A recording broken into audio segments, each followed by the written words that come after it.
problem right there.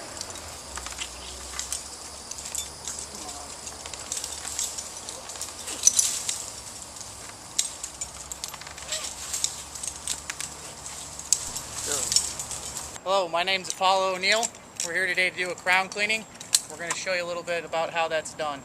So firstly, when we get in the tree, what we're looking for is any sort of dead branches. We're looking for crossing branches, anything weakly attached, detached branches, anything rubbing, that sort of thing, and we're going to go through the tree and remove those. Usually we have a specification anywhere from 1 inch on up to 4-inch dead branches, and then we kind of go from there. So the first thing I'm going to show you is we're going to start with a smaller branch here. It's not quite 1 inch that we're going for here, but this is the dead branch we're first going for. It's just a little small branch here, about 1/2 inch.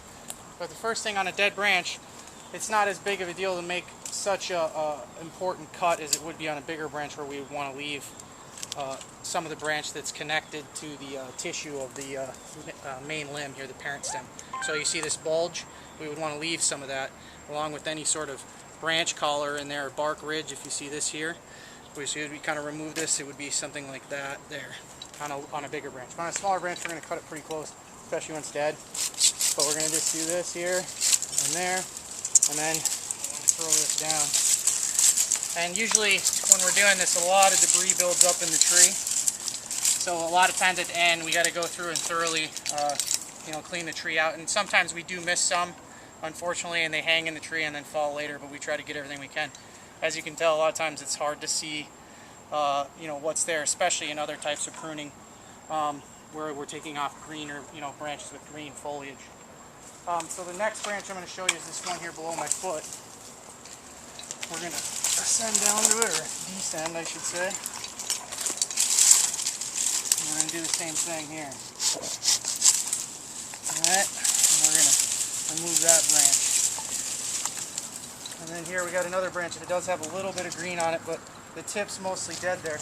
Now sometimes, if we could, we would try to make a cut on this branch and try to leave anything with green foliage. However, on this branch, what we're going to have a problem with is there's no sufficient lateral to prune back to. A lateral branch, in this case, would be anything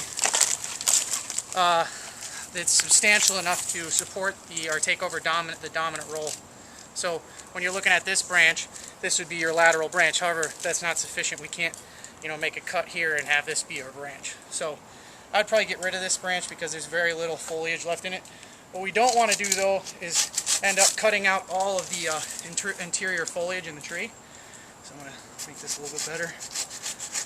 Once again, on a dead piece, we want to try to do everything. See, I ripped a little bit there. You don't want to do that. Try to do that as little as possible, but we're going to try to get rid of that dead branch. So that was mostly dead. Probably not much left on it growing. So next, we're going to look for a branch that has some maybe some dead in the tips of the branch, and then we can remove back to a lateral branch. Okay, so the next branch that we want to take off here is this branch right here. We can see the tip of it's dead. There's not really any new buds growing on the top here. There is a little bit of new growth here, but for the most part, this branch is broken. As you can see, this one cracked here. So we're going to come back here. And this branch is a bit bigger, so we're going to try to leave this swelling that I was talking about earlier, like on a smaller branch. You wouldn't have to get rid of that. So what we're going to use here is a 3-step cut, and that's going to be done. I'm going to get my lanyard out of the way here first, hopefully, so I don't cut it. Anyway, so we're going to make an incision on the bottom, and then with a chainsaw, the new technique is actually to come a bit behind your cut. With a hand pruning saw like this, we can come on it or in front of it. The reason a chainsaw would be cut from the back now is because what was happening is guys were catching their chain in the cut and losing the saw to the tree and it's falling below. So on this, since we have a hand saw, I'm going to cut it like this. I'm going to support it as well. And then I'm going to maneuver it down, hopefully. Throw it out of the tree there. Then I'm going to come back, I'm going to make my finish cut. So if we look at the swelling, we can see that swelling, that little ridge. Now I don't mind if my lanyard drops down. That little swelling there and this ridge through here. We don't want to damage that, so we do not want to cut it flush. We want to cut at about a 45-degree angle with this branch. So we're going to do like this. And that's our final cut. And then the next branch we're going to do is this one here, and the reason I wanted to show you this is because we have a larger stem which reaches out to the end of the tree there, which does have some dead wood in it, but it's actually alive for the most part. But this branch here is mostly dead, especially the tip. So what we're going to do here is, once again, the same thing. First of all, I'm going to tighten my lanyard up so I'm not so far away.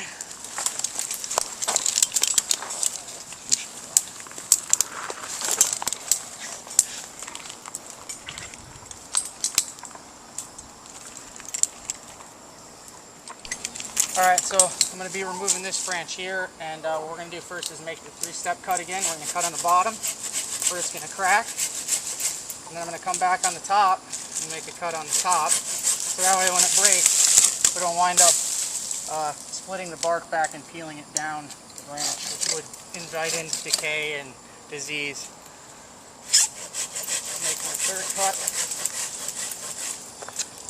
And then on this bottom branch here, we also have another one that's dead, as you can see. That's not part of the live foliage, so we're going to see this branch here. I'm going to hold it instead of making my 3 cut, because it's small enough it's not going to shred the bark. Then we got another branch here. So on and so forth. With modern climbing techniques, we've actually been able to get a much better result with these sort of pruning jobs. This sort of setup allows us to get out to the tips of the branches much better than we ever could before. We're using, traditional rock climbing, mountaineering type gear, and that allows us to get down to those tips way out.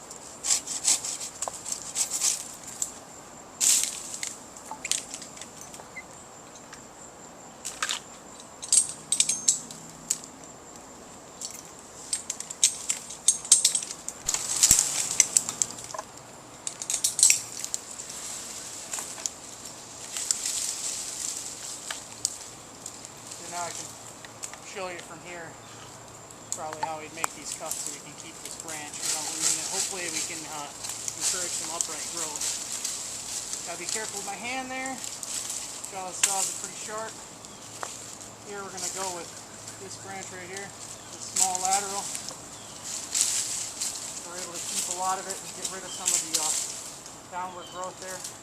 Looking for dead branches, obviously. This thing here is kind of inconsequential. It is dead. I'm going to try to cut it out without ripping it off. It's pretty tough on these small branches. And now, of course, I have lost my branch. So here, this branch I'm going to have to lose because it's pretty far down there. So I'm going to cut on the back side here. You can't see.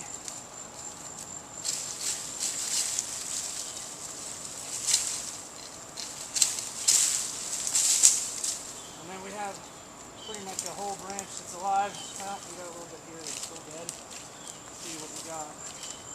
Looks like some small stuff here. Let's see if I can do that. I'm going to come back up.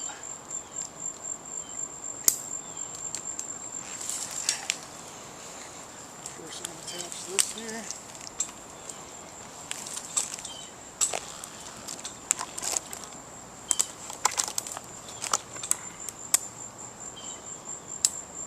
This will help bring my knot and everything up to myself.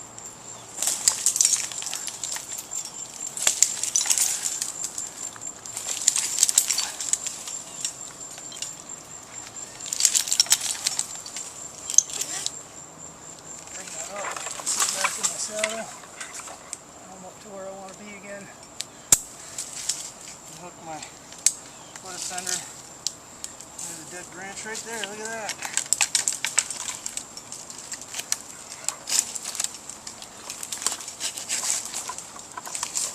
Dead one here.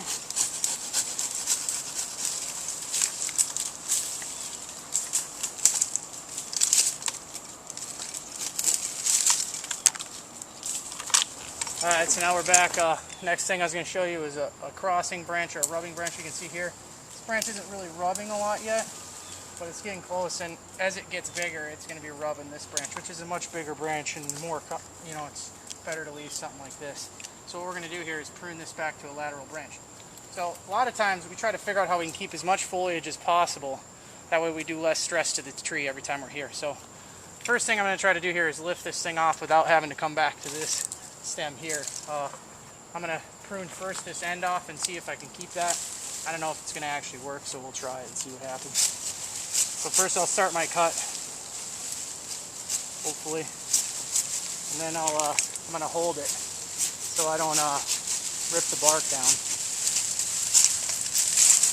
Alright, so we got that out of there. Now see, that's a green branch, but we eliminated a crossing branch. So actually that turned out pretty good without as little damage as possible. Another thing too that I didn't really discuss was when you're doing this sort of work, you really want to try not to clean the entire centers of the tree out. So in other words, when you're in a tree, you want to make sure you keep a lot of interior branches. Those are used for dampening the wind. They're also vital in breaking up nutritional flow up the branch so you get the correct branch growth. Position here, and I'm going to see if I can get this branch right here, which is a fairly large branch, actually about a 2-inch branch, dead wood. So obviously I'm going to make my 3-step cut the bottom, so a little bit further up front to the top, and then I'm going to make my last cut. So I do that, back to the bark ridge there, so I don't damage any of the tissue in the branch. I'm also going to take out this branch here, which is dead.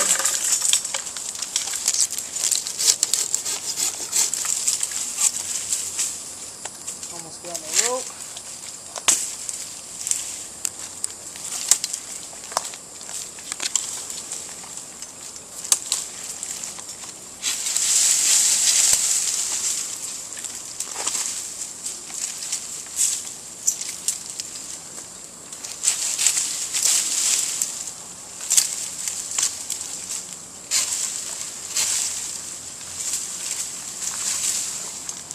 That's pretty good.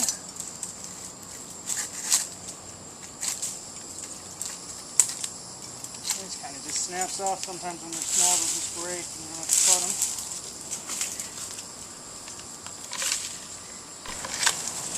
Also, today we got Charlie Diaz climbing with us on the other side of the tree. He's taking out some dead branches over here. We're going to show you a few cuts.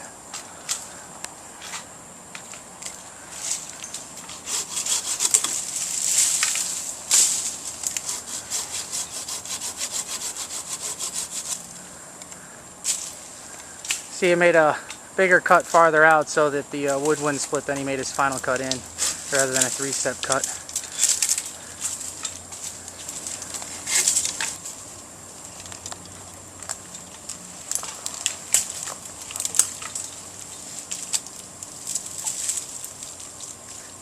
Look at cut there. Pretty big dead piece.